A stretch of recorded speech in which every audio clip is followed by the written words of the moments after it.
Good afternoon, everyone. I'm Maura Ryan. I am the Executive Director with the New York State Government Finance Officers Association, and I welcome you to today's program, or welcome you back if you were with us last week. Today's program on governmental accounting essentials will cover accounting journals and ledgers, month-end reconciliation and analysis, year-end closing, capital projects. We hope you enjoyed today's program. We encourage everyone to participate, so please do not shy away from asking questions. Use the chat box. And without further ado, I want to introduce your presenters again today.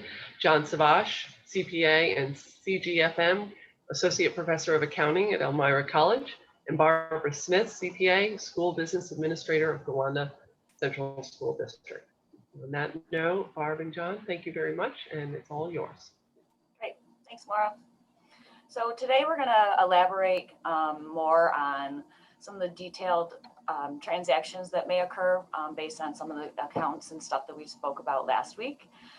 So we're going to start with just your basic accounting journals and ledgers. So the purpose of all your journals are they're basically your vital part of all your accounting processes because they provide the method to summarize all your important financial information chronologically and in an organized manner for direct entry into your general ledger accounts.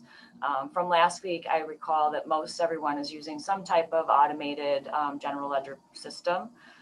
So a lot of this stuff, I do have some examples that I'm going to show you that are kind of from our accounting software, but some of these entries that you'll see kind of look like they might be more manual entries. So we're going to cover give you a different view of examples so that you can kind of see what it looks like in process. So every municipality should maintain a cash receipts journal, a cash disbursements journal, and a general journal. So the accountants usually refer to the journals as collectively as our books of original entry. And journals are always going to be the first places that you enter your financial data, and it's logged into your accounting system. So talking about your general journal. So the general journal uses those entries that arise from non-cash transactions. These entries would consist of opening entries. So when you think about the beginning of your fiscal year and you're setting up your budget, you're setting up the beginning entries for all of your accounts, those would consist of your opening entries, your investment transactions, any transfers between your funds, any adjustments, accruals, and correcting entries. So they're kind of like your manual entries that you're going to enter into your general journal. So the general journal would show the date of your general journal entry, the name of the funds and account numbers, the amount of the debit and credit to each fund and account, and then each general journal entry must be followed by a complete explanation of the reason for the entry. And then the general journal is not totaled on a monthly basis, but the other journals are. So you would have, for a cash receipts journal, you would have a total for the month, where a general journal, you're not going to have totals because each entry is really an individual entry into your general journal.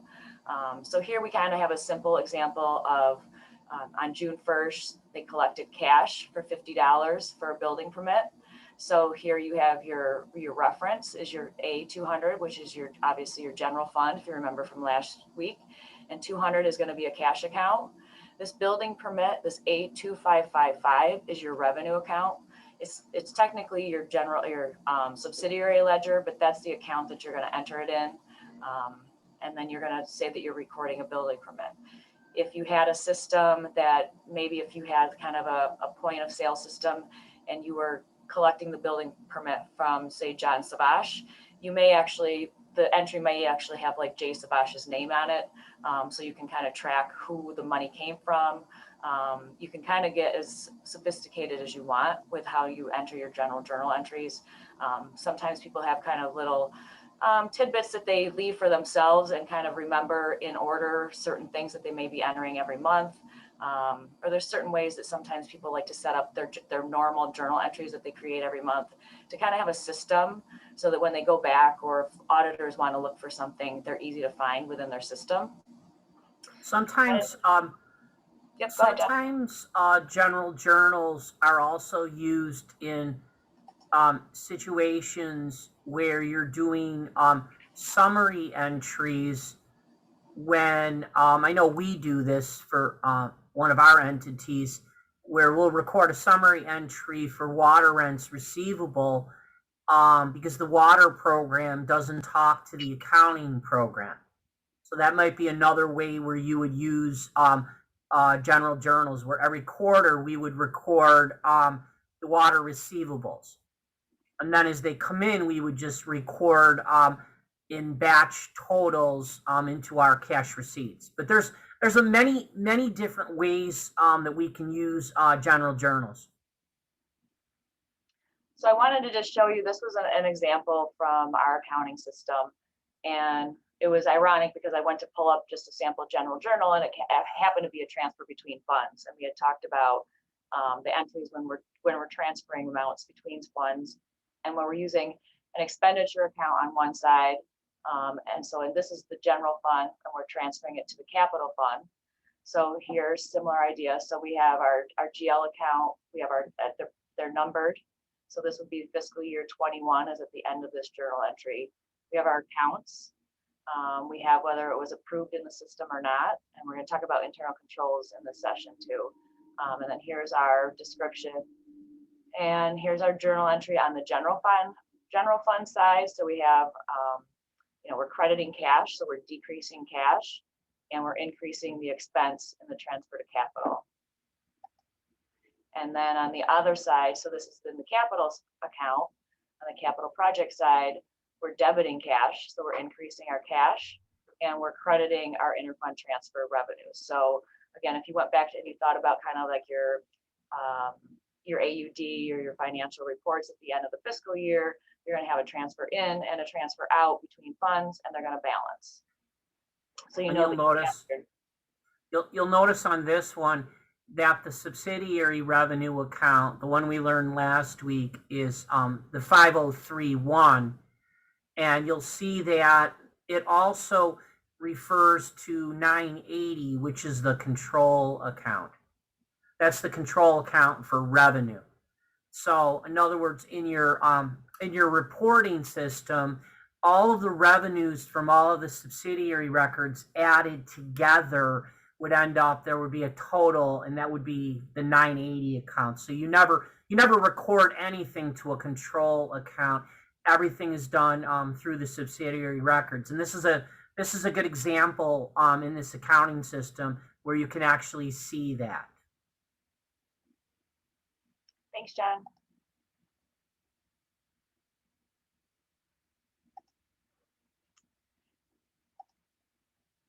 So the next after the general journal is our cash receipts journal. And this is really obviously to record all of our receipts that we've issued. The cash receipts journal should show similar to your general journal. You want your date of the receipt, to whom it was issued, the receipt number, amount received, and the account or accounts to be credited. And then your receipt should always be listed in a numerical sequence. So this is an example of a cash receipts journal here that it has by date. So in this system, obviously they're kind of sorting. To me, this looks more like a manual type ledger in the sense that it's got the way that it appears, and so it's all sorted by your date, who you've received it from. This is their numbered receipt. This is the account that it's going to. This is which cash account, or if it was taxes receivable, and then if you had interest or other accounts. And then there's a summary down here that kind of totals all of your debits and credits and shows which accounts on your ledger that these were going to.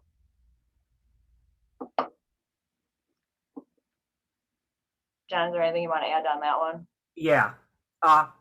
When you have a cash receipts journal, your accounting system automatically has the debits set up already.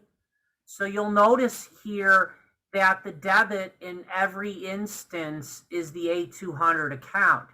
So the only thing you're really picking in the cash receipts journal is what your credit is going to be. So if you notice, all of the cash received total $67,142.35. The only difference in the accounts is the credit side. So if you look at the summary entry, you have 4 different credits that are being made. Does everybody see that? So, and that's typically how accounting systems are set up with cash receipts, where when you're entering data, you really don't have to worry about what the debit is. You really only have to worry about the credit because the debit is already set up for you. I'm good. Okay, thanks. Then the cash disbursement journal, often referred to as your check register, is going to record all of your checks, anything that you've wired out, any of your ACH transactions. It should same type of detail. It's going to have the date of the expenditure, who you paid, the check or transfer number, the expenditure amount, and the accounts or account to be charged. Checks and other transfers should be listed in numerical sequence. And then if there's voids, they should be obviously recorded as void. So looks very similar to your cash receipts journal, but obviously we're sending our cash out in this case, so our cash is our credits. So here's all of our dates of our entries, all of our totals. Here's your A522, which is your control account for expenditures. And then these were all liabilities, it looks like. I don't see any detailed expenditure accounts on this example.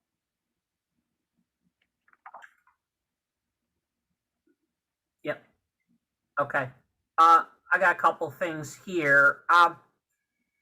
Depending on your accounting system and how it operates, I know that the accounting system that I use for some of our clients, what you have to do is you import your abstracts and your payroll get imported into cash disbursements in the program I use.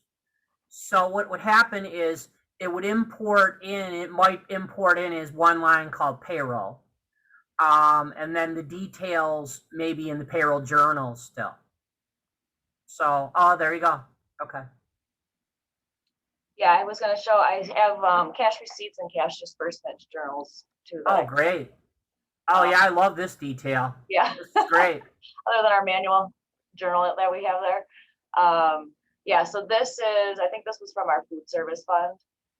So this just shows, and this is a summary detail. So a lot of software, at least with ours, when we run reports, we have multiple options. So you could sort it by date, you could sort it by cash disbursement number, you sort it by vendor, you could sort it by all kinds of things. And you can also have a lot of detail or no detail at all. So I kind of took all the detail out just because it was kind of way too busy for this example. But this really shows you, if I ran, this is just running it from the system and I ran it for 1 month to show what the entries were. So these are all really automated entries from payroll. So if we issue payroll, it's automatically going to post to our cash disbursements journal in this summary format here with all the detail behind it. Same thing for all of our benefits.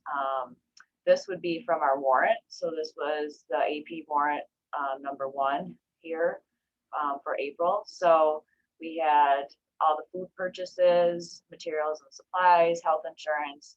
So these were all of the things that they had set up to pay. And then once they paid them as part of that warrant, they get recorded as the expenditures.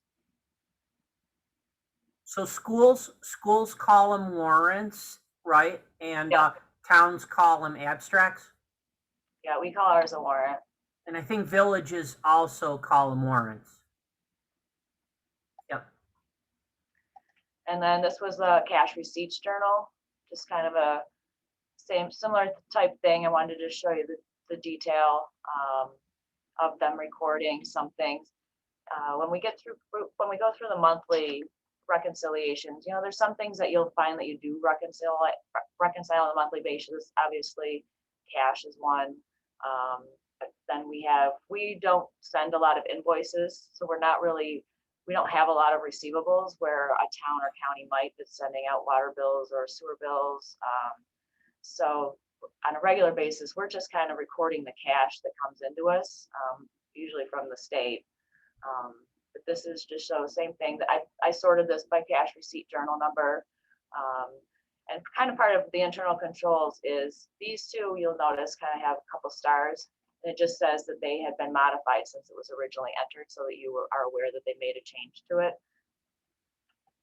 Our system is set up so that someone else enters them and then I have to approve them. So that's part of our internal control process.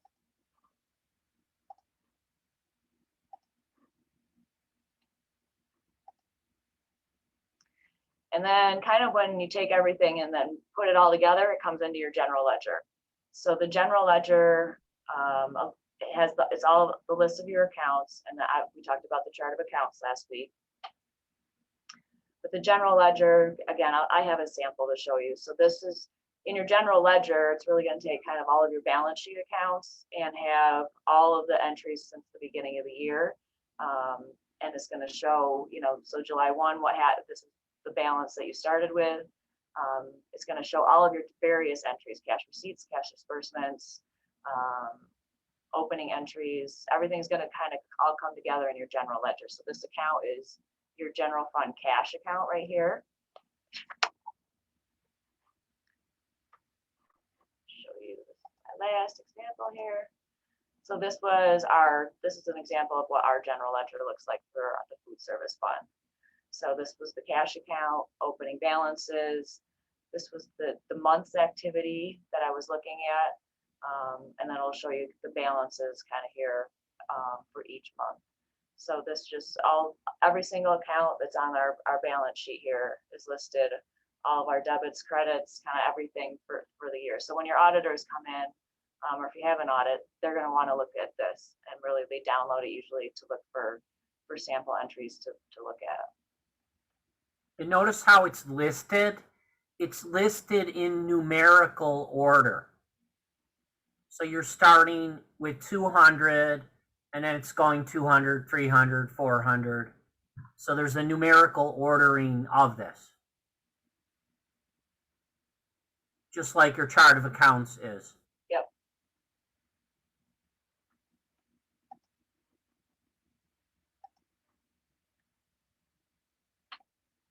So then next up, we're going to talk about internal controls. And obviously, they're very important. And they can really range depending on the size of your government. So, you know, in a county that has multiple employees and can have multiple approval processes and can segregate duties a lot, it's easier to comply with some of the internal control standards than it is in even some of the smaller school districts and some of your villages where you may only have one or two people kind of doing most of the work. So it's best to just do what you can with your limitations and try to mitigate all of your risks, and try and find some way to kind of have some kind of checks and balance. So even if you're having someone else review it that may not be that familiar with the accounting processes, even if someone else is at least looking at it, signing off on it, that will help in your internal control process. You know, really, you're just trying to gauge against risk. You want to create and maintain an environment that's conducive to control. You want to ensure that both inside and outside the entity are assessed and managed on an ongoing basis. You want to result in the design and implementation of appropriate control-related policies and procedures, provide for the appropriate communication of information both inside and outside the entity. That's certainly important when you have boards that you're reporting to on a regular basis, or even if it's out to the public, if the public is interested in what's going on financially, you want to be able to make sure that you're communicating that information appropriately. You also want to monitor the effectiveness of your control-related policies and procedures, as well as the resolution to any potential problems that are identified by controls. So as I said, I mean, they're not foolproof. Some can't be implemented because of the cost of the control would exceed their benefit. There's also sometimes there's just collusion amongst employees. So there's always the risk that management may override any controls it establishes. So management is primarily responsible for designing, implementing, monitoring, and reporting on controls. And then an entity's governing board is ultimately responsible for ensuring that the management fulfills its internal control responsibilities. So when I think about internal controls, some of the kind of your basic examples is when you think about purchasing. So the same person should not be able to enter a vendor, create a purchase order, and make a payment, right? So they could create a false vendor, make the payment, and it could be to themselves ultimately. So that would be a control, is to make sure that someone can't enter vendors and make payments and create purchase orders. You need some kind of somewhere in there should be somebody else doing something, or some kind of verification that any vendor being entered is legitimate. For journal entries that we went over, so I'm an approver of journal entries, so I can't enter them. I'm the purchasing agent, so I can't enter purchase orders myself. I can only approve them. So those controls are built in our system, and there's a lot of your systems, you'll be able to kind of set up certain internal controls of who can access what and who can approve what and who can enter, if you're a large enough entity to be able to do that. In our small organization that I've worked for 9 years, we have a supervisor and myself, and the accounting system is my accounting system, but I don't touch any money at all. So in a small, we have a 2-person organization. It's a lot harder when you're smaller, so it does require a lot more involvement with your board to help out. The reconciliation, which Barb is going to talk about in a few minutes, that becomes extremely important. So your internal control sometimes is derived by the size of your organization, and you really need to make it work the best. I mean, you can have a large organization with poor internal control. You could be a small organization that has really good internal control. So you sort of have to form it around what you have, because you're not going to go out and add another person at $70,000 a year to have better internal control. It's just not going to happen. Right. And what they teach in a textbook versus the reality is that you have to do the best with what you have, but you really can do that. It absolutely is doable. So. Yeah. Yep, definitely. So part of internal controls is to make sure that you're doing some of these reconciliations, to make sure that all of your transactions have been accounted for, that there's not things that are missing from your transactions. And certainly probably one of your key reconciliations is obviously going to be your cash. And those really do need to be timely. So I've worked with organizations, particularly smaller ones, that once an individual may have left and they were trying to fill that position, the cash, like the bank reconciliations weren't completed for months. We had them actually a year behind at one point. So, in one of my clients, this truly is imperative to make sure that your cash is reconciled on a regular basis. They should always make sure that your general ledger balances to your bank reconciliation balances. Your cash account adjustments need to be complete. And I know on this, I would definitely recommend that if you're doing the reconciliation, I would still have someone else review them and sign off on them. And that's key. Like I said, even if they don't know the details of everything, if they know the basics, that the bank reconciliation needs to tie to your general ledger balance and you show them the proof, I would have them sign off that they reviewed it. It's kind of to cover you. It also is something that I know the auditors were looking for this past year with some of the changes in the federal regulations surrounding some grant monies. And so they actually had written us up because the girl who reviews the other ones, cash reconciliations, hadn't actually signed off on them, but it was during COVID when no one was in the office. So I didn't think that was very fair.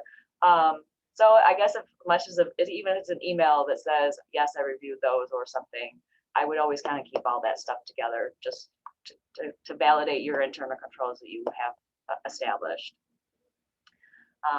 Your investments will be part of your reconciliations as well, along with your cash.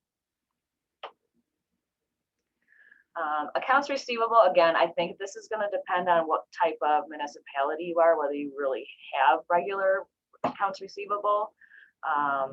But if you do, there's certainly, you want to look at whether, how long the receivables have been sitting out there. If, are they still collectible?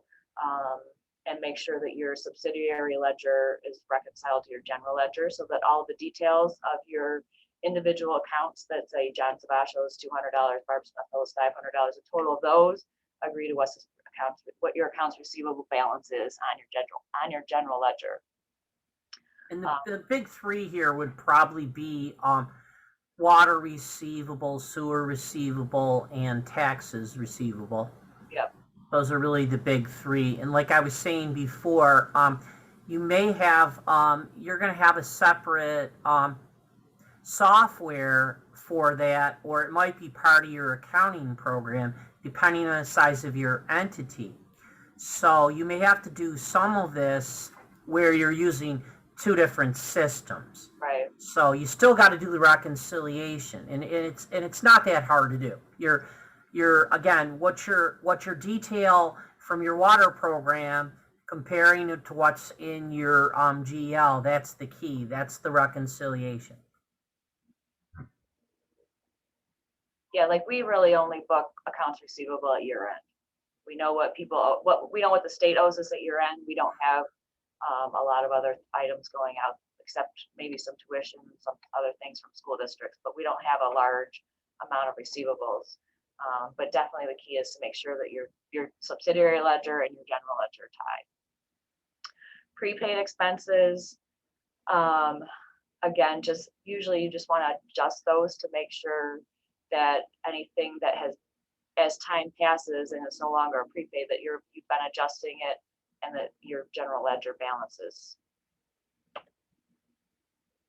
Due tos, due froms, and interfund accounts, we did talk about those last week.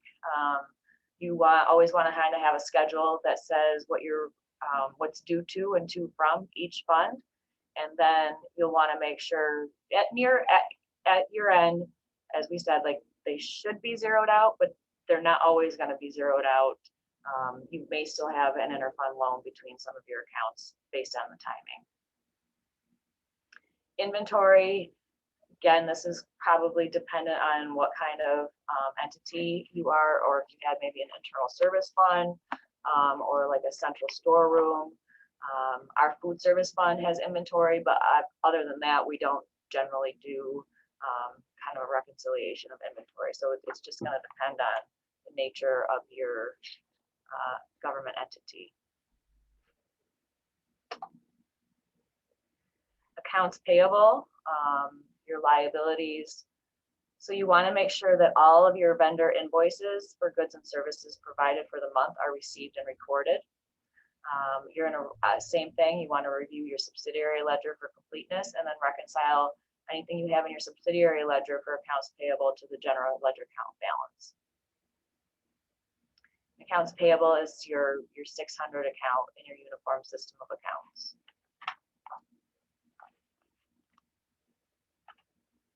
Accrued payroll, for us, is, again, we look at it at year end, because it's really, otherwise it doesn't really matter on a month to month basis. Where I'm not going to set up that I owe someone their paycheck from April for May. I'm only going to, it only really matters at year end. So accrued payroll and accrued liabilities, same thing. You really want to make sure, it's just about your cutoff to make sure for payroll, you know, what have they earned for this year and what have they, or what's really for next year, so that you have them in the right period at the end of the year, so on your financial statements. And then you have to remember that you have any of your tax liabilities related to payroll state have to have the same split to make sure you're accruing it to the correct period. And same for accrued liabilities. That could be, your accrued liabilities tend to be sometimes more estimated as opposed to actual when you think about an accrued liability versus an account payable. Account payable is usually just an actual invoice for an amount that you know. An accrued liability might be an estimate for a lawsuit. It could be an estimate for any kind of, trying to think of what other accrued liabilities we have set up. Generally, Warranty. what's that? Warranty. there's Yep. any kind of a warranty situation. Yep.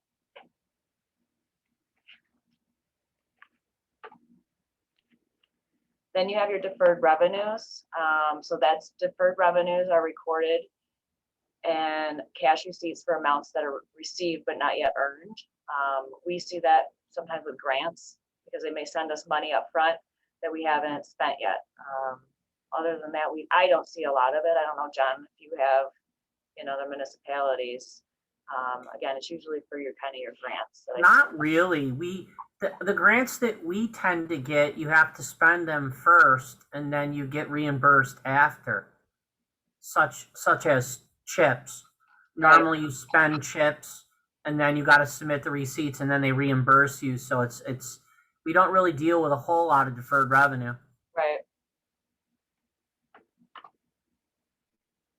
Then your fund balances. So you're always going to want to review your general ledger balances and agree amounts to your prior year ending balances to make sure that you haven't accidentally somehow put entries directly to fund balance. You should never do that. The only time you would make entries into fund balance accounts is if you're moving money between reserves and unreserved or any of your fund balance accounts. And this is definitely important when you're looking at projections and you want to make recommendations to the board about possibly moving money into a reserve. You want to make sure what you're projecting when you're looking at your revenues and expenditures and what's going to fall to equity.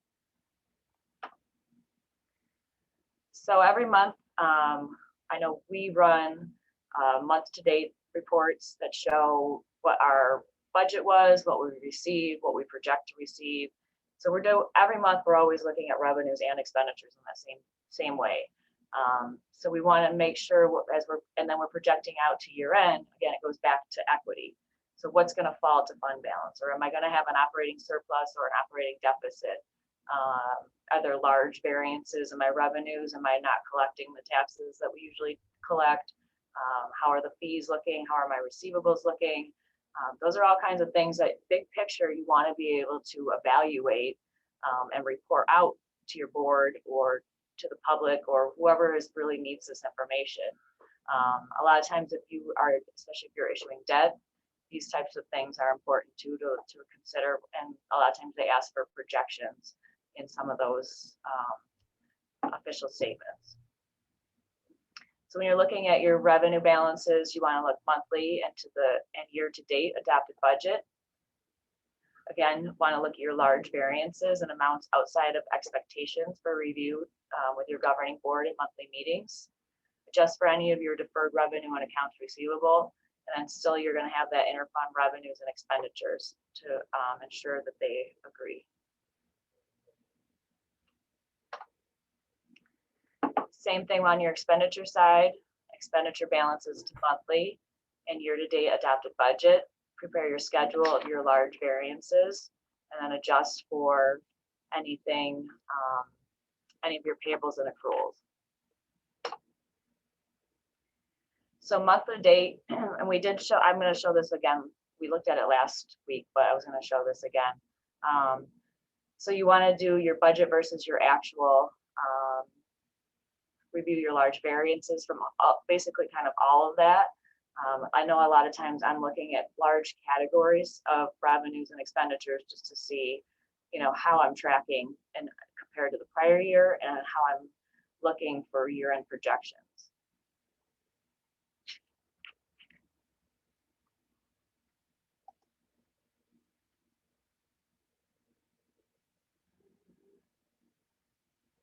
Somewhere. Here we go. Get this up here. I'm going to pull up that. Here it is. So this is what we looked at last week, and you can see. So this was the function that we looked at. So this was the initial budget. Any of my adjustments. Some were carryover encumbrances, and some were just between line items. This is what's been spent. This was our adjusted budget, and then this is what we've spent to date. And these were our encumbrances for open purchase orders, and that's our unencumbered balance. So usually I kind of look at this in two ways. I look at it in just the current year and I say, all right, what's not encumbered and what do I know I'm going to still spend in some of these accounts. But I also compare it to the prior year to know during that same time period last year, how was I trending? And then it's really doing kind of a projection out to the end of the year. So because we do encumber salaries, that helps in the projections because I already know my salaries are already accounted for. I don't have to look at my expenditures and say, all right, now I know I have 10 payrolls left and I have to add that onto here. By encumbering salaries, I've already accounted for that in my projections, which I find helpful. The way that this report works, you read it from left to right. So you take your appropriations, then you would subtract your expenditures, and then you would subtract your encumbrances, and that gives you the amount you have left. That's what the unencumbered balance, that's the amount that you still have available. So, and softwares may say unencumbered balance, available balance, depending on what kind of software you're using. But that's basically what you might want to know, or your board might want to know. And boards love monthly budget to actual reports because it's a tool they can use to review to see where they're at.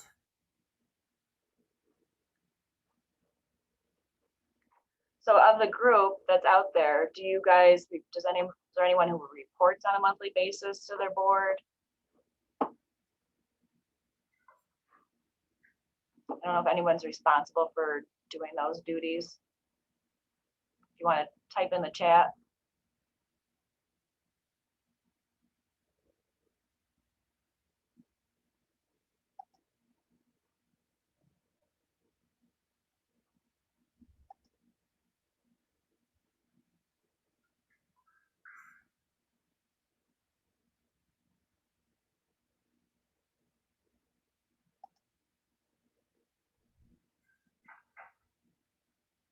Quiet group today. I know. I was worried last week when the weather was all nice. Now it's crappier today and no one's here.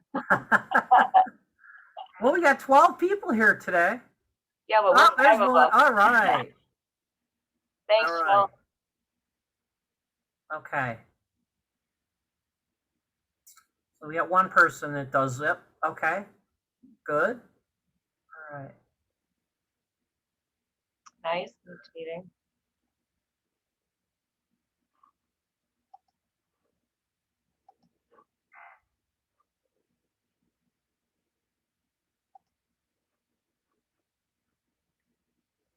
Okay.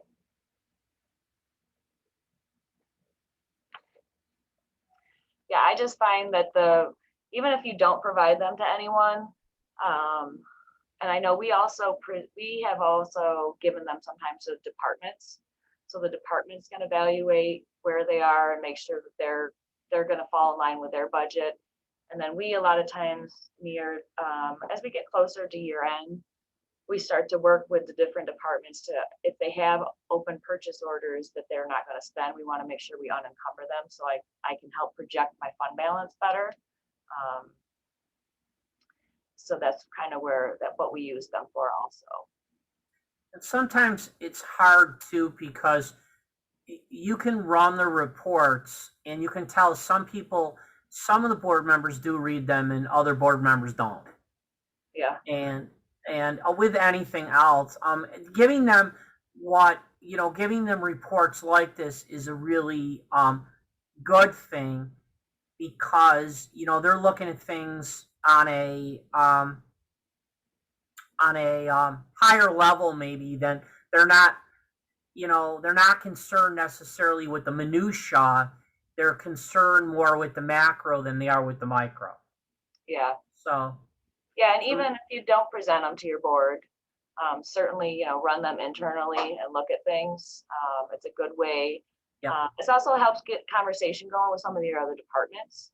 So if you want to, go talk to the buildings and grounds person and really understand what they are spending their money on, and you want to kind of they're not finance people generally speaking. So you want, it starts a good conversation for them to help them understand where you're coming from when you're looking at these reports. You kind of need to know if they're really going to spend their encumbrances or they're not.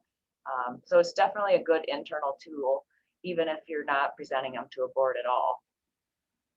I started running summary reports for one of my boards that instead of having the detailed line items, they would just summarize by maybe even by the function codes. So you could summarize it either by the State Department codes. So you have like the 1,000 level, 2,000 level, 3,000 level, 4,000 level, and they just kind of print out. So the 1,000 level would be government support, public safety, transportation. And the board really liked that because it was instead of a 20-page sheet, it was a one-page sheet. And they could look at it. And at any software that you're all probably running has the capabilities of doing this. That the software has a lot of power in our report generation. So you can really kind of customize reports, depending on what your board wants. So it is a good habit to get into, but it sounds like most of you are already doing it. Yep. So then the last thing I have on our month-end reconciliations is kind of a miscellaneous point, is to go, sometimes the governing board throughout the year may take actions that would impact the accounts or accounting. So it's recommended that you do review the minutes of each board meeting. So an example here was that the board decided to adopt a motion to create an equipment reserve. I assume that you would be in on these conversations, but if for some reason you needed the exact details, you always want to go back to that board resolution, particularly when it comes to reserves anyway, and you want to save that resolution because the auditors are going to want it and the state controller's office will want that. So if you're going to create the reserves, if the board adopts a resolution to create that reserve, you're going to want to make that entry when they approve that reserve, create the accounts, and then have your resolution as your supporting documentation. Now I know that's all I have for the first group of slides. Does anyone have any questions in this section? Now we got some time for some questions. So you can either ask through a chat or through the Q&A for us.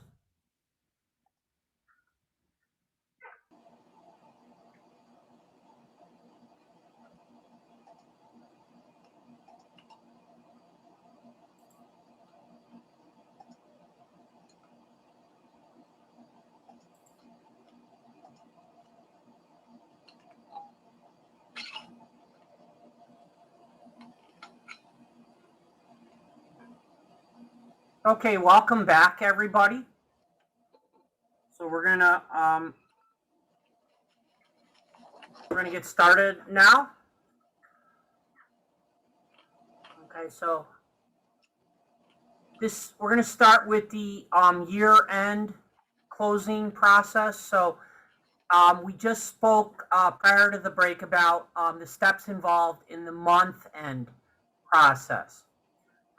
The year-end closing process, some of the steps are repetitive, but there's also other additional steps that we want to go over with you today. So the reconciliation of cash, the best practice is you do that monthly. I was trying to find a statistic on my phone, but the Association of Certified Fraud Examiners, they're a pretty important organization over the last 20 years. And their studies have basically determined that theft in organizations, the primary reason why theft occurs is because of lack of reconciliation of cash. So that's one of the big things that that came out in their research. So it's a best practice. Again, most organizations do reconcile cash monthly. Barb went through how you reconcile in part one of the presentation today about comparing your adjusted cash balance to the balance of cash in your general ledger. Trial balance, running a trial balance is part of your year-end closing process. Trial balance is a little different from a balance sheet. A balance sheet only includes assets, liabilities, and fund equity, whereas a trial balance includes all of them. It includes assets, liabilities, fund balance, revenues, and expenditures. General ledgers and subsidiary ledgers, you're going to go through and you're going to you're going to do a review of all of these, right? Comparing your subsidiary ledgers to your general ledgers. Again, when Barb talked about the monthly closing process, a lot of these steps are repetitive. One that we didn't really talk about, the analysis of unrecorded transactions. We may have discussed this last week. What many organizations will do is if you do a monthly abstract or a monthly warrant, at year end, they will do a special abstract for year end. And basically anything that's supposed to come out of the current year, you will have one abstract, and then when the year end closes, everything will go to the accounts payable, the 600 account. So a lot of times this is going to pick up the account payable side of unrecorded transactions, but there may be other unrecorded transactions that you did not pick up. Particularly those involving maybe new debts, maybe interest earned on reserve at year end, where there's a process that you have to go through.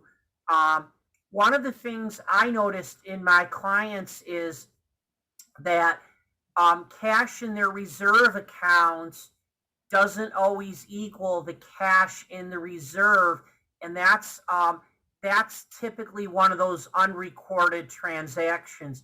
Even if it's for 10 or 15 bucks, it's just something that sometimes is easily missed. Adjusting entries, again, you're going to do adjusting entries for many reasons. Barb had talked about doing accruals at year end. So maybe some of the accruals require year-end adjusting entries. And then lastly, I don't spend a whole lot of time thinking about closing entries. I got to be honest with you. I press a button that says close year-end and the computer does it for me. I would imagine most of you don't think a whole lot about closing entries. Typically, it's, if we were to teach them, it's really an academic exercise that most of us don't do. That's, that it's the systems do that for you automatically. Barb, you want to jump in on anything here before we move on? No, I was just going to say, yeah, the closing entries really just are kind of happen on their own. I don't think I have anything else to add there for you. Okay. Again, bank reconciliations. Again, you're going to do this on checking accounts, time deposit, money market, basically anything that's cash or cash-like, you want to reconcile.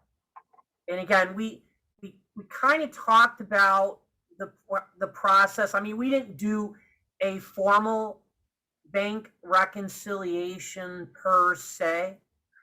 And we don't do one right in this slide, right? We don't do one on the side? Yeah, we don't have a bank reconciliation in our No. slide, do we? No. Okay. Basically, in the most simplistic example of a bank rec, in the simplest form of a bank rec, you start out with your cash balance from your bank statement and you subtract your outstanding checks. That's the most simplistic, which is probably maybe about 50 to 60% of entities. It's about as easy as that. Because very rarely do you have deposits in transit, maybe once in a while. So that's pretty much it. And then that's the total that agrees to your general ledger, and then you're done. That's about as easy as it is. You can either do it through your accounting system, or I don't even do the reconciliation. If I have a client using QuickBooks, I do the reconciliation through QuickBooks because it's so easy to do. You check a box off, you check a box. It's probably one of the easiest reconciliations you'll ever have to do. You just click a box on anything that has cleared the bank, and then your goal is to come down to 0. And then when you do, you're done. I have one client where I just do a simple Excel spreadsheet. Very simple. You just put in the balance, subtract your checks, and then you're done.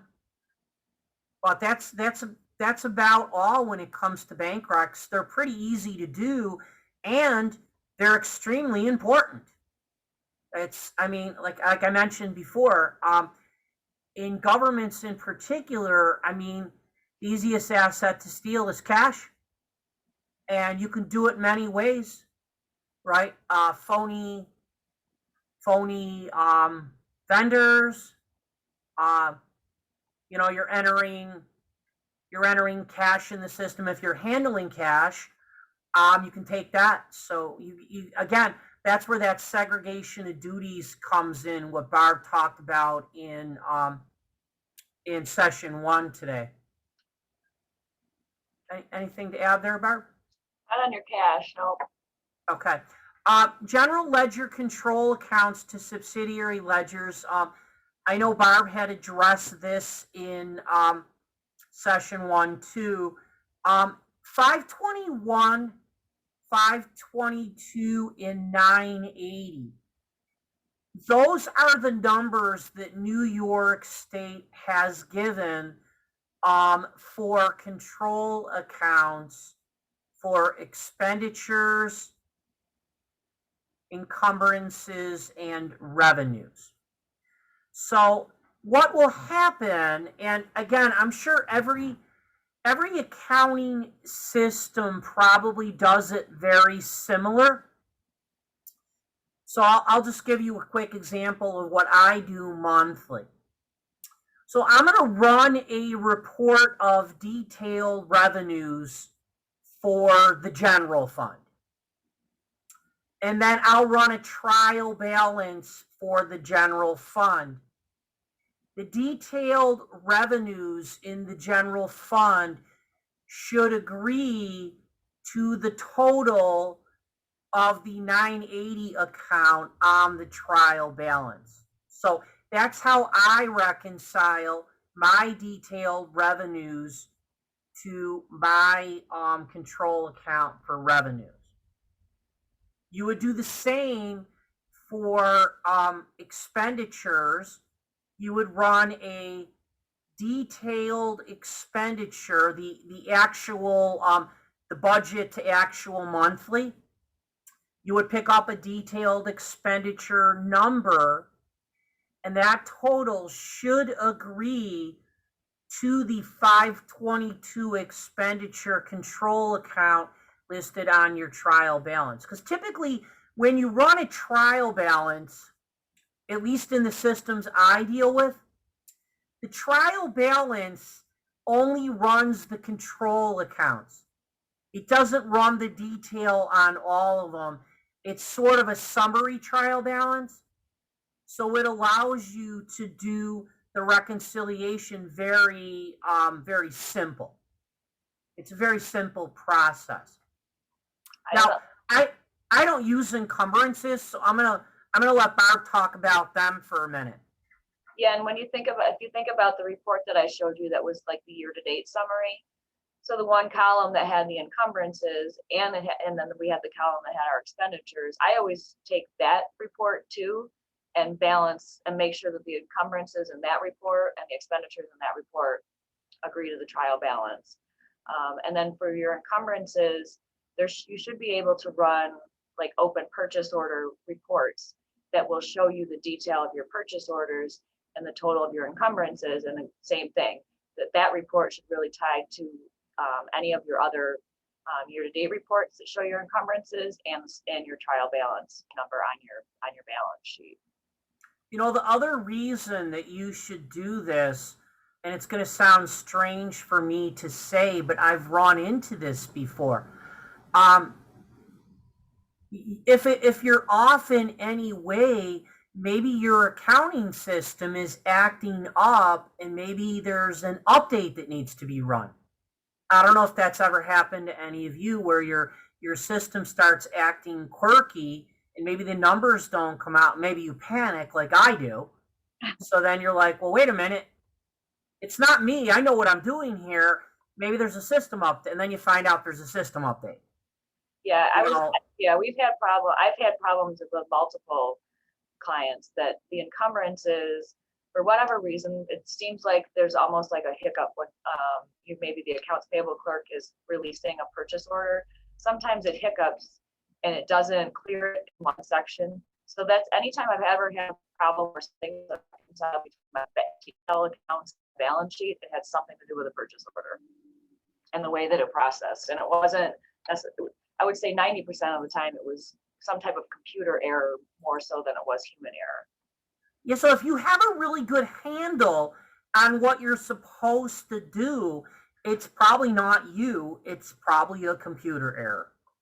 And that's comforting if you follow these same steps. And they're kind of boring steps, but they're kind of foolproof. They always will work for you. If you understand the reconciliation process, they're pretty, and if you can do it with these accounts, you're probably going to be in pretty good shape. Yep. Next.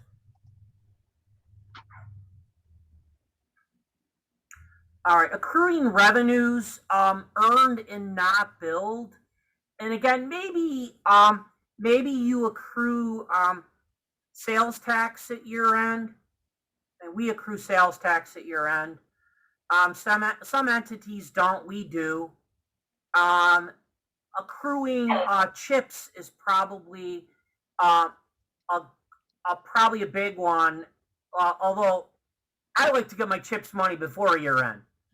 But some clients, they don't get the paperwork in time, and then you end up having to accrue chips. So accruing is pretty simple. When you accrue revenue, basically you're going to debit a receivable and you're going to credit revenue. That's basically, in all instances, that's what accruing revenue will look like. So I don't really have to get into what the receivable is and what the revenue is. It's just, that's basically how one accrues revenue. Accruing expenditures, basically when you accrue an expenditure, again, I'm not going to get into these specifics, but you would increase or you would debit an expenditure, and your credit is almost always going to be some kind of payable, whether it's accounts payable or whether it's accrued liabilities or accrued payroll, or in all of those instances, you're trying to account for stuff in the current year before you close it out. I'll let you take the next one.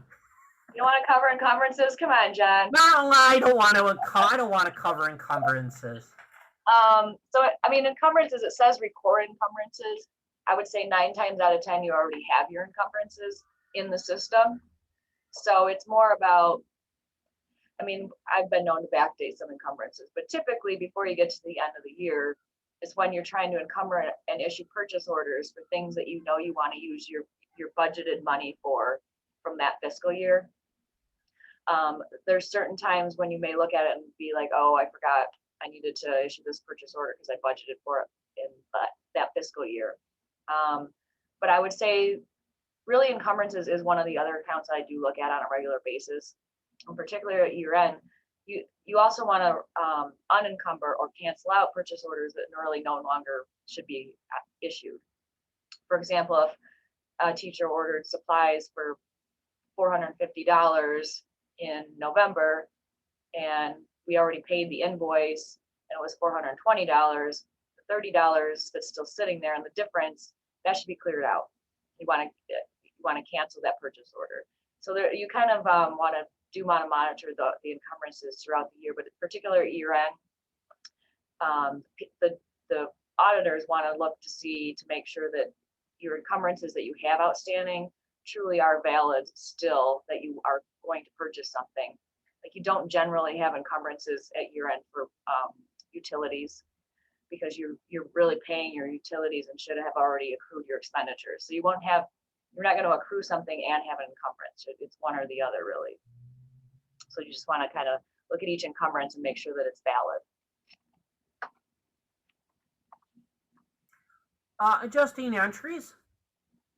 So we want to make sure that we record all adjusting entries. So again, in the revenue arena, that would be accounts receivable due from state and federal revenues. So again, that might be your example with, since CHIPS comes from New York State, there is a separate receivable account due from state and federal revenues. It's different from accounts receivable. So it's real interesting. When you look at receivable accounts that we have in the chart of accounts for New York State, you have a taxes receivable account, you have an accounts receivable, you have a water rent receivable, and you have a sewer receivable. And they all have different numbers. And you're not always going to see them in each fund.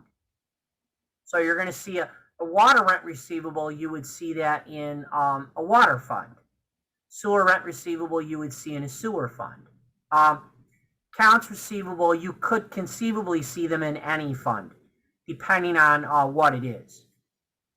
So, and again, I mentioned that before. Basically, what you're doing is you're recording a receivable with a corresponding revenue. Expenditures, again, what's an account payable? It's money owed outside to a vendor. So typically in an accounts payable scenario, you have actually received something, but you have not paid for it. So the water operator receives the chlorine, but they did not pay for it. So that constitutes an account payable. So at year end, you would record an expenditure with a corresponding account payable, and that should be on that abstract at year end.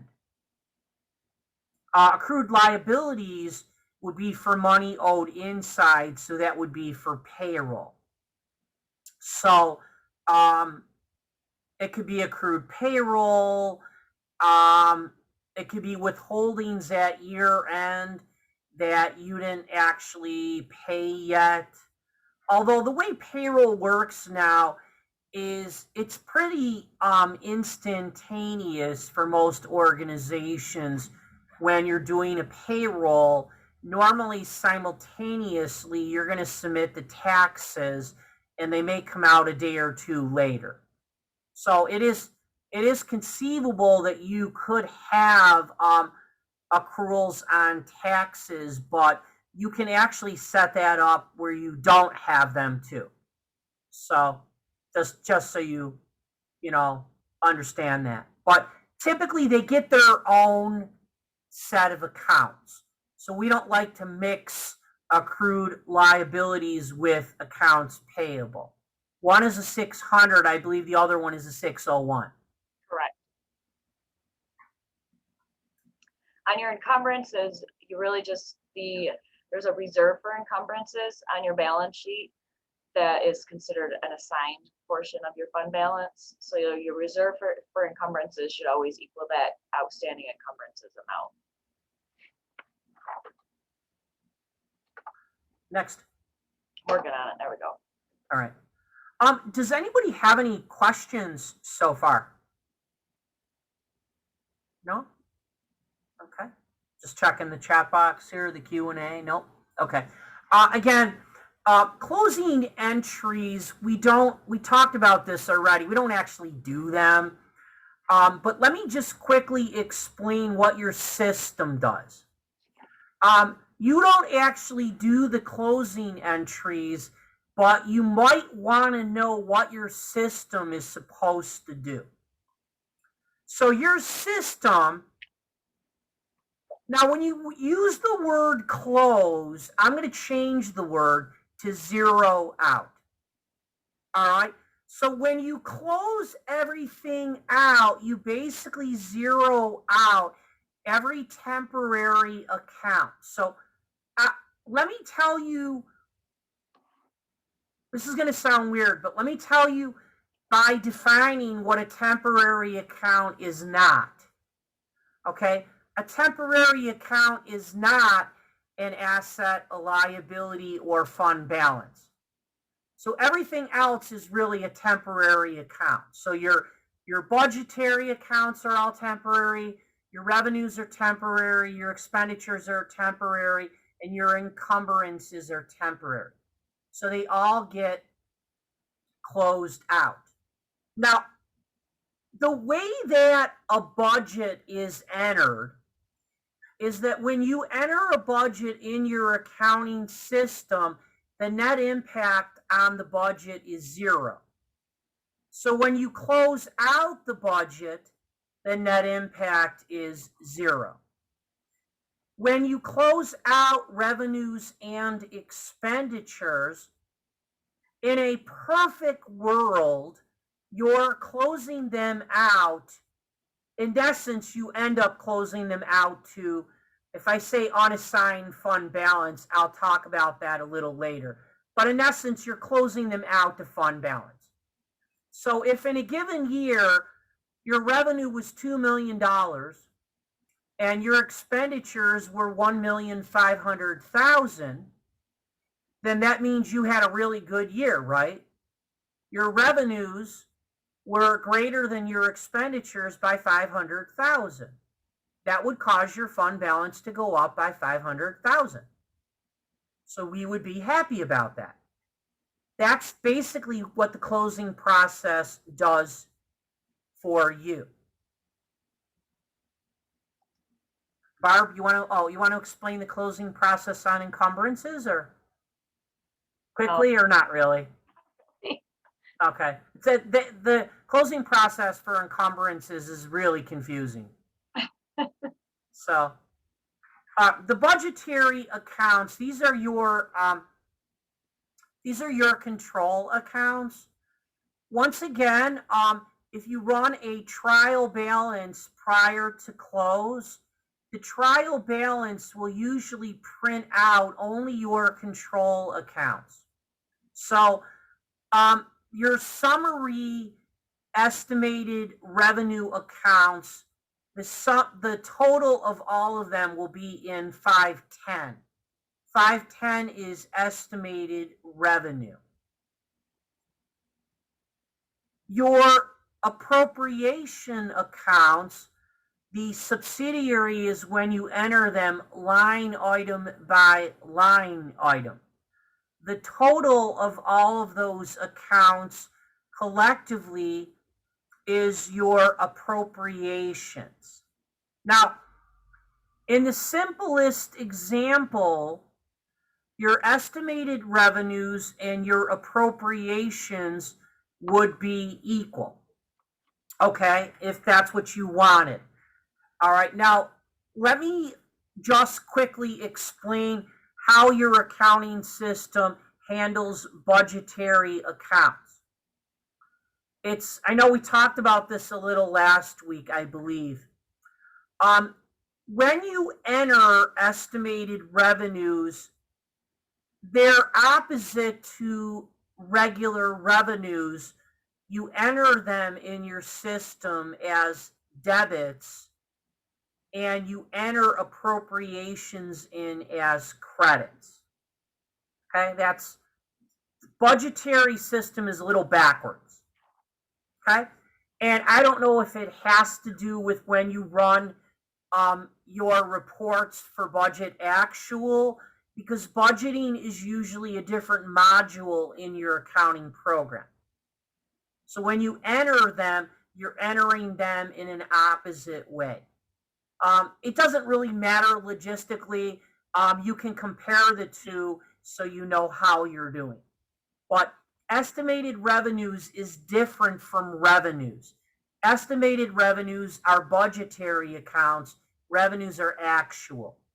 Appropriations are budgetary accounts giving you authority to spend. Expenditures are you actually spending. Does anybody have any questions on that? Okay. Now, if you decide to appropriate any monies in the current budget from fund balance, this is, I think, one of the only times where you just use this account. There's not really a subsidiary account per se for appropriated fund balance. At least not one I'm familiar with. You just use this account and enter it. So if you want to appropriate $30,000, you can just do that within the budget. Okay? And then there is a separate entry that you would have to make, but I don't think I'm going to get into that today. But we're going to keep it simple. If you wanted to also appropriate money from your reserve, you also can do that. And for that, we use account 511. Remember, when you enter your budget, your budgetary accounts all have to balance. Most accounting systems will not let you handle your budget unless everything balances. So there's a really good checks and balance in the budget programs. Anything to add, Barb? Nope. Okay. Any questions? Okay. No. Next slide. Okay. So the Capital Projects Fund, we haven't really talked a whole lot about capital projects. This is an area that I actually do a lot of work in.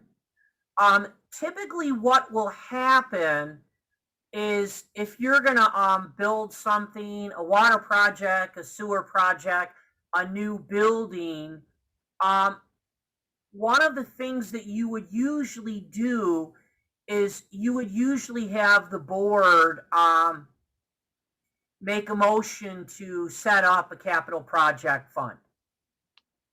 Okay, and that's typically the first. I mean, there's other first steps, but that's typically what you would want to do is you want to establish a capital projects fund. So the purpose is to account for the acquisition or construction of major capital assets and improvements other than those acquired through proprietary or fiduciary funds. Capital Projects Fund is a governmental fund. We may want to account for reserves that were transferred from other funds. So maybe you had a reserve set aside, and maybe some of that reserve is going to go toward the Capital Projects Fund, so we can transfer that money over. And then also to account for state and federal aid.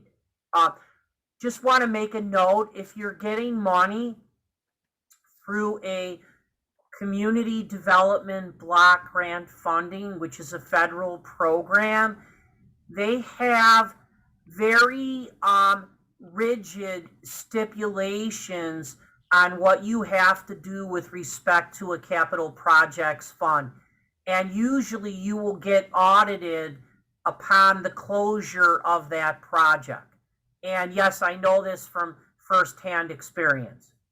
So we did one of these, but they're extremely rigid processes. So if you're going to do this and you have a community development block grant funding, please read the regulations before you start, because some of the regulations have to do with even having a separate bank account, and again, they do tend to look at all of your transactions. So that's just kind of a heads up for you.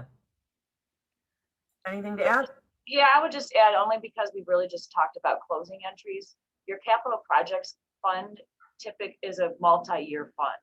So you don't necessarily do all those same closing entries and stuff that we just talked about. It depends on which project. Like, you're going to have multiple projects within your capital projects fund, but they run over years. They don't necessarily get closed and open every single year. Yes, and yes, that's a great point.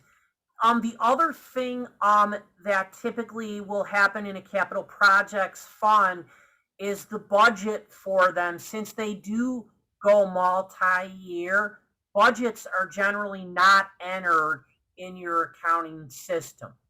You'll have a budget for the project, but usually if you do a project of this magnitude, you're probably going to have a fiscal advisor that's going to manage the budget side of the project. That's typically not managed by the government, and that's not typically entered in your accounting system. Next.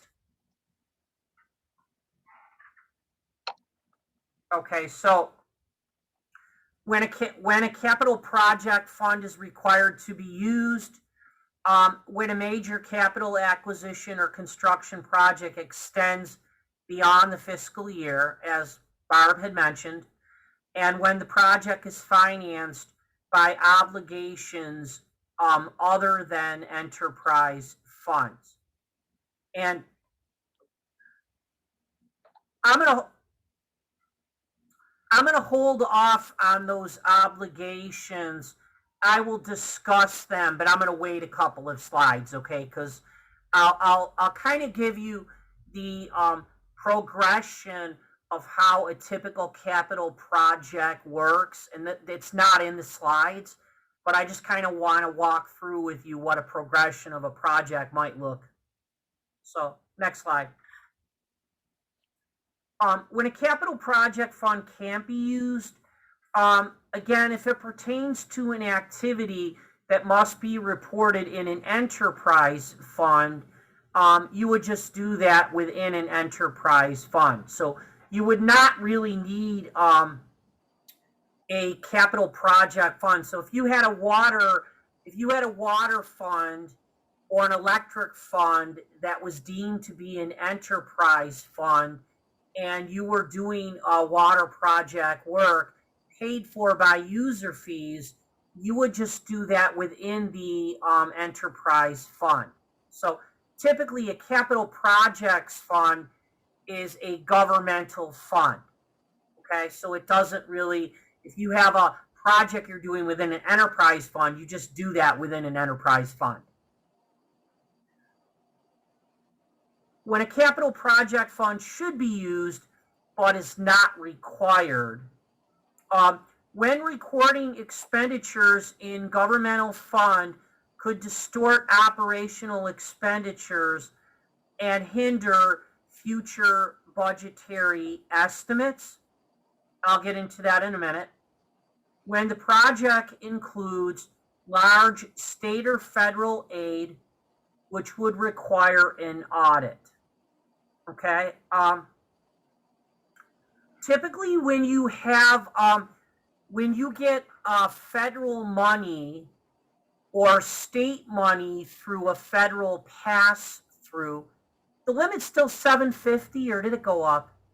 I think it's still 750. Still 750. If you get federal money or state money through a federal pass-through and you expend more than $750,000 in a year, it does require that you have an external audit done. Is that single audit, right? That's a single audit, right? Yep. Okay. Yep. So that's something that you got to be aware of. And if that's the case, it's much easier to have a single audit done when all of this is in a separate fund. The other thing where it says distort operational expenditures, it's real interesting. If you borrow short-term money, oh yeah, Fred Scheller makes a very good point. This is going to become an increasing concern with the new American Rescue Recovery Plan that's out. This is going to trigger a lot more of these kinds of audits. So just something to be aware of. If you're going to borrow money short term, you don't want to do that inside of a general fund or a highway fund, because if you borrow short term, you have to show that liability, and that will have an impact on your fund balance. So instead, what we like to do is capital project funds. If you're borrowing money short term in a capital project fund, almost all of those capital project funds with short-term borrowing are going to have negative fund balance, and no one cares. It's sort of expected that you're going to have a negative fund balance. You don't want to have a negative fund balance in your general fund, because politically it's not a good idea. So what most entities will do is, if they're going to borrow money, they'll do it within a capital project fund, knowing that that fund balance will be negative, that's commonplace. Anything to add, Barb? Oh. Okay, next slide, please.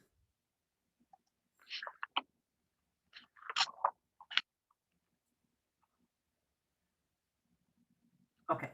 I was just checking the time. So accounting requirements, modified accrual, because it's considered a governmental fund. Separation of projects, I want to talk a little bit about that. There are two schools of thought on separation of projects, and I was involved with both schools. Usually that decision is not made by people like me. It might be made by boards. Some boards like that you set up a separate capital project fund for each project you do. Other boards just want you to keep detailed spreadsheets breaking out the projects. I personally think the first is much clearer than the second, because you can set up multiple capital project funds in your accounting system. When we did it, we just coded them as the letter H is for capital project. So we just coded them as H1, H2, H3, H4. And that worked out pretty good for us. So Yeah, there's projects, but the cash, so capital cash is capital cash regardless of the project. So I've seen it go even further, so that I've seen some projects have each their own cash account, like every single account that you could possibly have, the project has. Yep, that's what we did. Yeah, sometimes I see just like the balance sheet accounts for the capital fund are one, and then the detailed projects each have their own account. So you can kind of have a mix, and it depends on, sometimes your accounting software won't let you have all of those accounts in a capital project fund. So maybe determine how your software is set up too. Exactly. Again, we talked about the project budget already, so we don't really have to talk about that again. You can budget it, but that budget's not really in your accounting system. That's something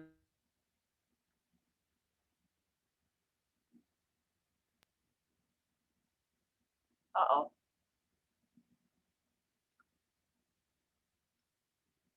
John froze?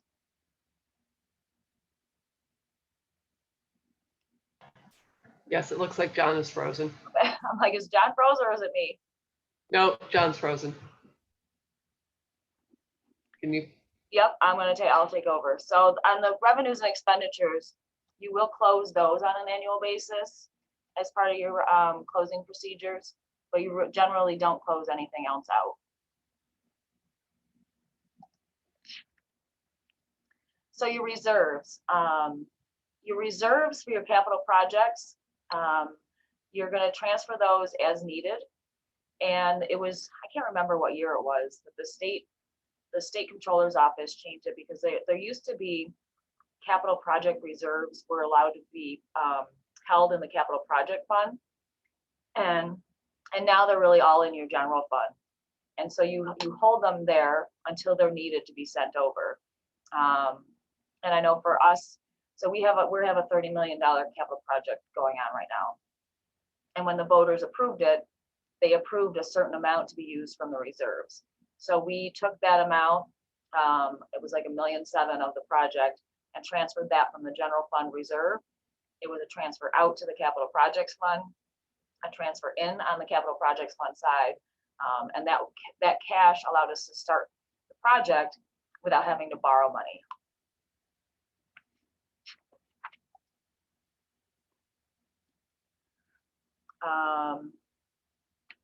Let's see.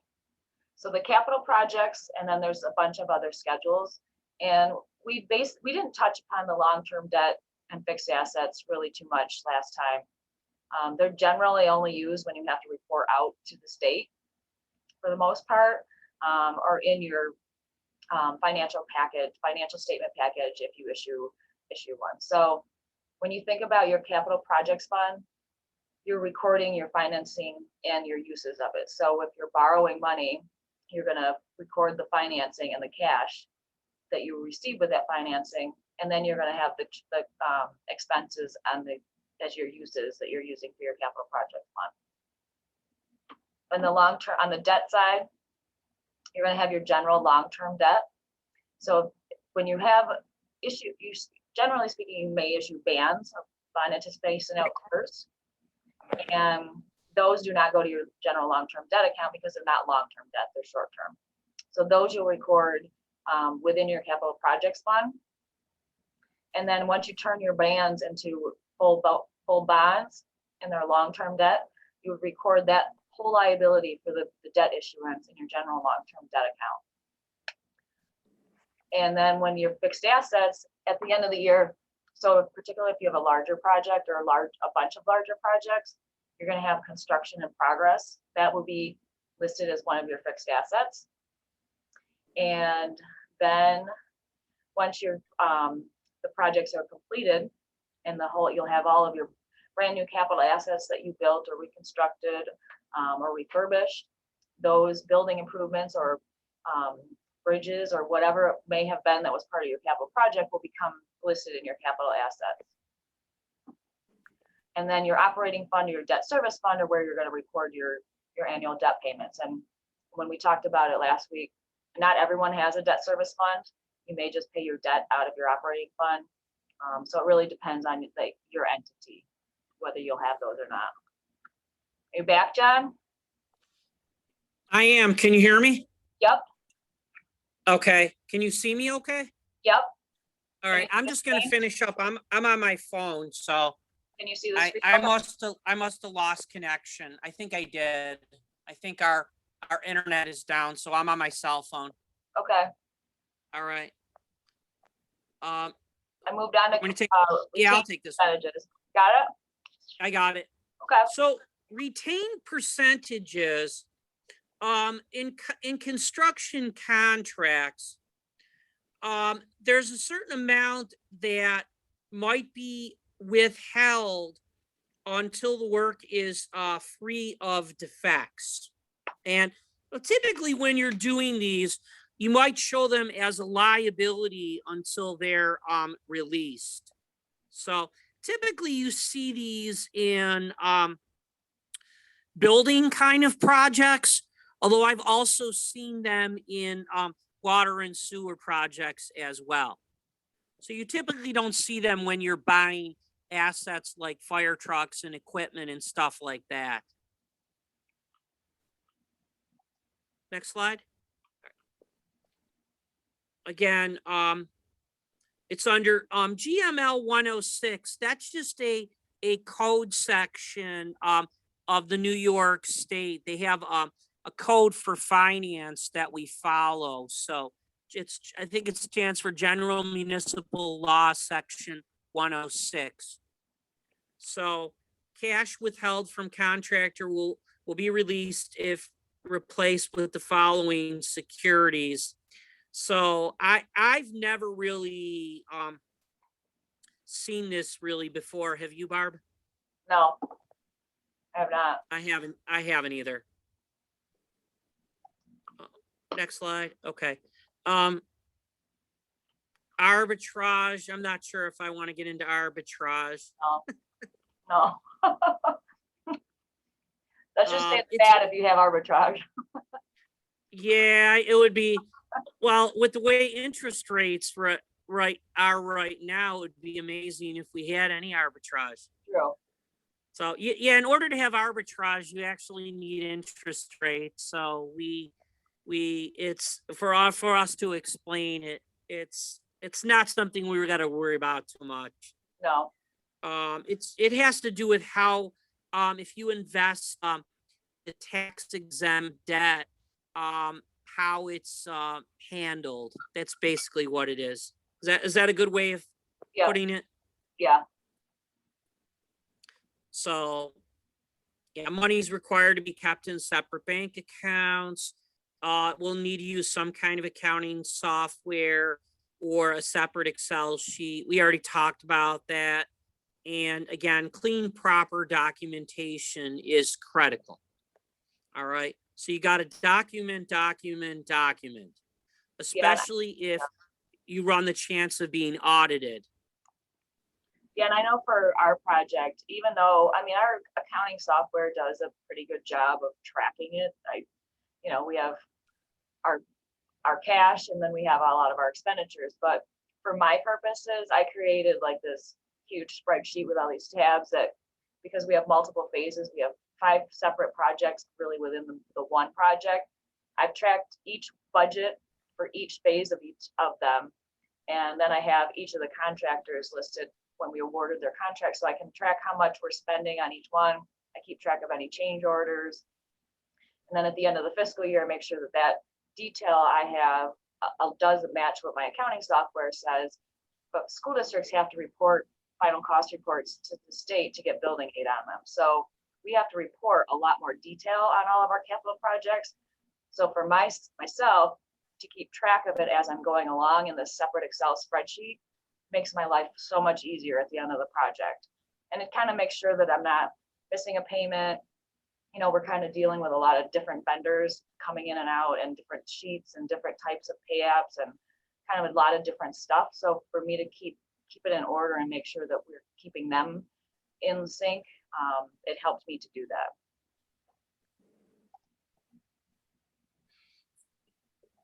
Oh, here we go. A bond anticipation note, better known as a band. Bands are used quite extensively by local governments. All right. Now, typically, what you're doing is you're borrowing short term, so it matures within 1 year from the date of issue. It gets recorded as a fund liability. So usually the account you use is H626. That's band payable. Bands are usually only recorded as capital funds. The exception would be if it were a band for enterprise activity, then it would be recorded in the enterprise fund. And again, for judgments and claims, I've never really run into bands for judgments and claims. My experience has been solely bands for capital projects. And again, We talked before about why you want to record this inside a capital project fund, because it could have a negative impact on fund balance when you have a liability. So, so bans are used extensively in capital projects funds.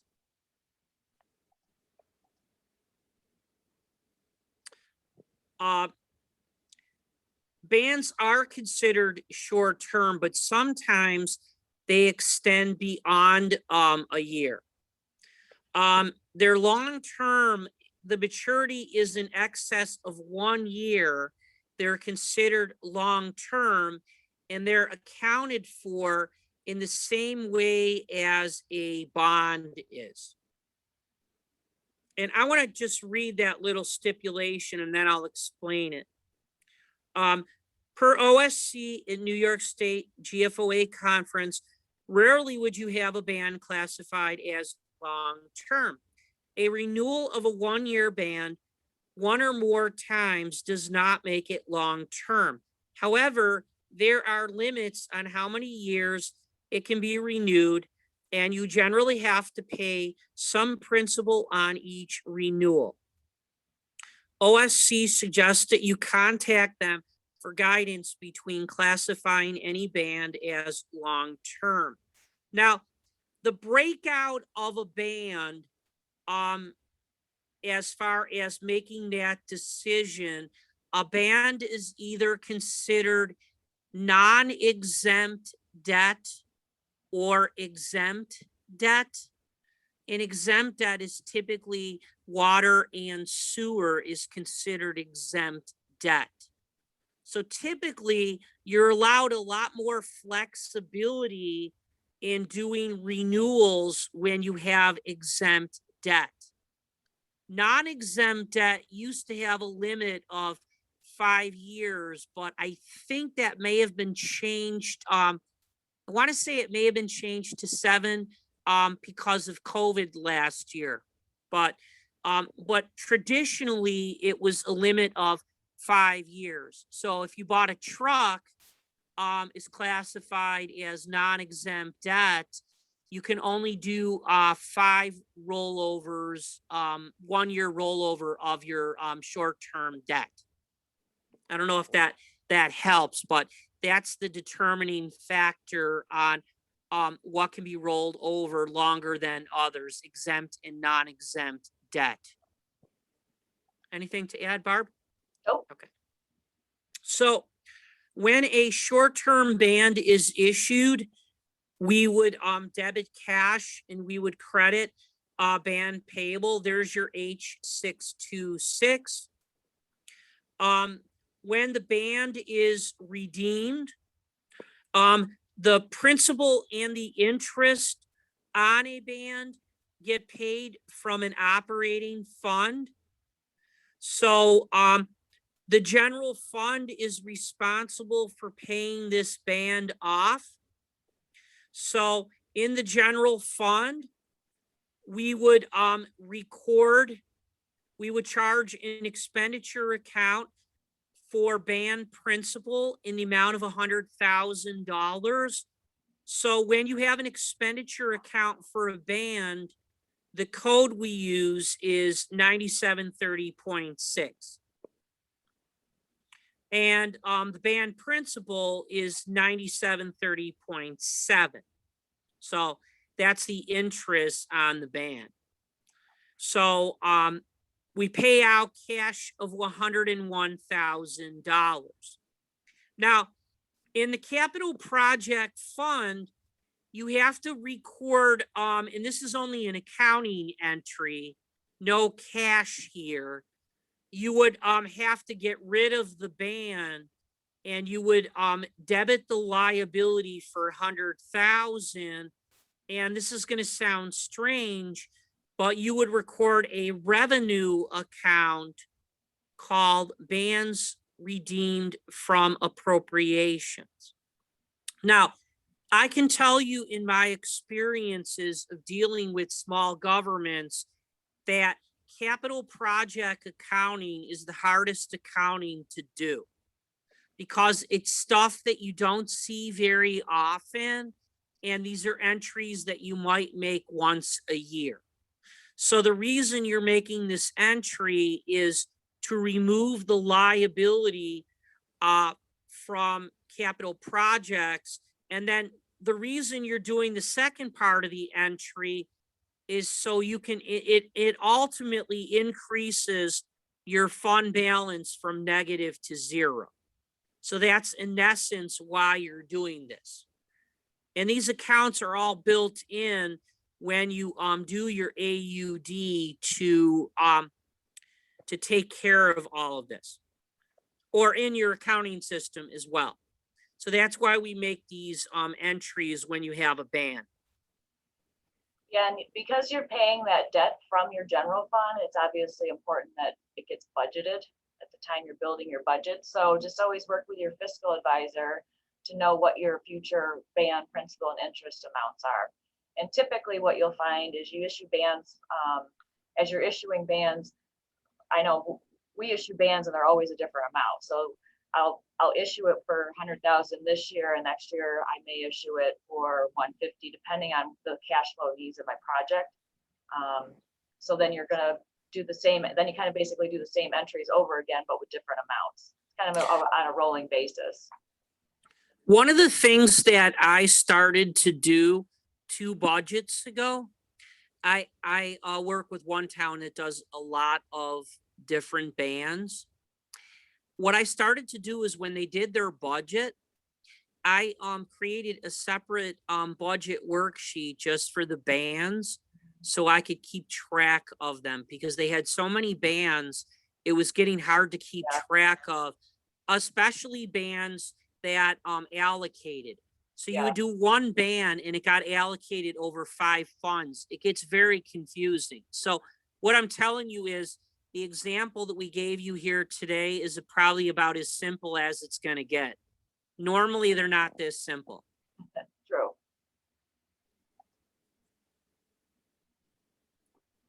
Okay, next slide. Yep. And some of this, we can go through these slides pretty fast.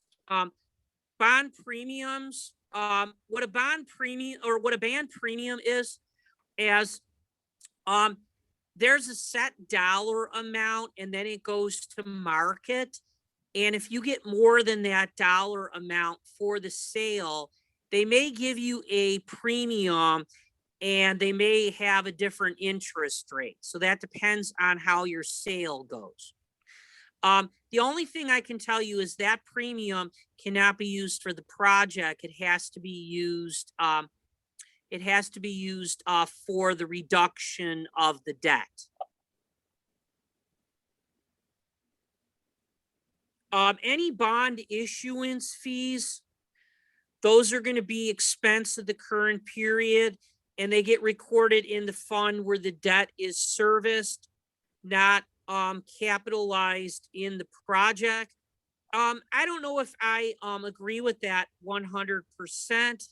I know that what a lot of people do is when they do a capital project, they might borrow slightly more on the project over the course of the life of the project and have that money already in your capital fund so that when you have your band fees come due every year, you already have that money in the project. That's what a lot of my clients do. Yes, agreed. Next slide. And again, we just talked about this. You can apply that monies to either payment of principal or interest of debt. And if you earn any interest, that's the other thing. If you earn any interest on the bands, and the bands are redeemed from the sale of the bonds, the interest has to be used to pay the principal and interest. So again, you have money idle, you leave it in the bank, you earn $100 interest. You can't use that $100 towards the project, you end up transferring that money over to the operating fund where the project is, the debt is serviced, and then you just use that money to offset the interest and principal. And if it's immaterial, you can just transfer that over as revenue. And by having the money there, you can just say, yeah, that $100 is being used for interest and principal from my budget. No one's going to say anything. You just can't spend the money on that project. It's got to be used for debt service. But there's many ways to do that. That's it. All right. Any questions?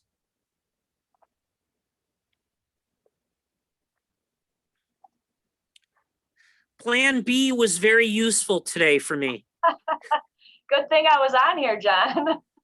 I have my Zoom on my phone, and it just took me a minute to switch gears when I realized good. the internet was dead at the college. That's good. Good thing I didn't have my negotiations with the teachers today. I'm glad you were on today, Barb. Thank you. Technology is great when it works, right? Yes, it is. Well, Does thank you anybody very have any much, questions? everyone, for presenting. Sarah, I just wanted to let everyone know if they have a question that they think of later on and they want to shoot it off to you and you reach out to us, we'd be happy to help out if anybody has some questions later on. Okay, Absolutely. yes, if I get any, I will definitely forward them to you. Great. Thanks, Sarah. Thank you. Have a nice long weekend. Thank you. You too. Thank you. Thanks, everybody. Bye, everyone. Bye. Bye, everybody.